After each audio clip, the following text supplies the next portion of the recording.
The visit by China's premier to Australia might bring smiles in front of the cameras, but Sky News can reveal Beijing has been hatching a defence plan that could leave our government with egg on its face. For almost a year, the Labor government has avoided helping an Australian defence firm acquire a major South American missile manufacturer. We can now reveal a Chinese letter sent last week shows Beijing has entered negotiations, effectively turning the issue into a national security risk. A private letter from the Chinese government to the Brazilian defence minister, sent last week and written in Portuguese. The letter, which Sky News has acquired, reveals how a massive Chinese state-owned defence company, Norinco, seeks to buy South America's cash-strapped weapons manufacturer, Avabras, outsmarting Australia along the way. It is extraordinary.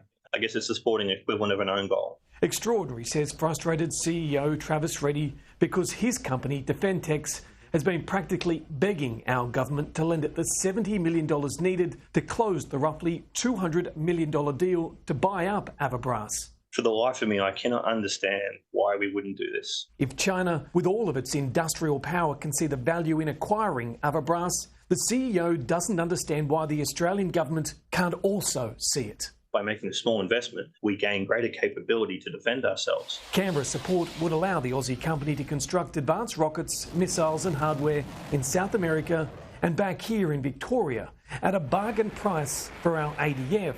It's one of those rare opportunities where there is no downside for Australian government. Asking to meet, the CEO sent this email to the Defence Industry Minister Pat Conroy last week, only to be told the minister is unable to offer you a meeting at this point in time, as the front-runner Defentex has a week left to close the deal to stop China swooping in.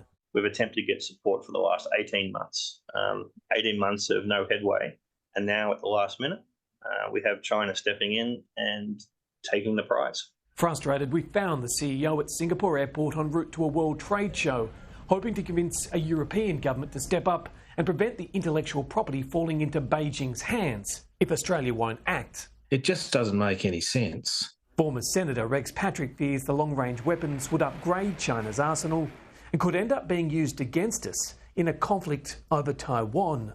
It's now turned into an opportunity for China, which is not in our national interest. They get to jump ahead for a very small price. The people at home, it's about their sons and daughters. Say, Prime Minister, please heed my call.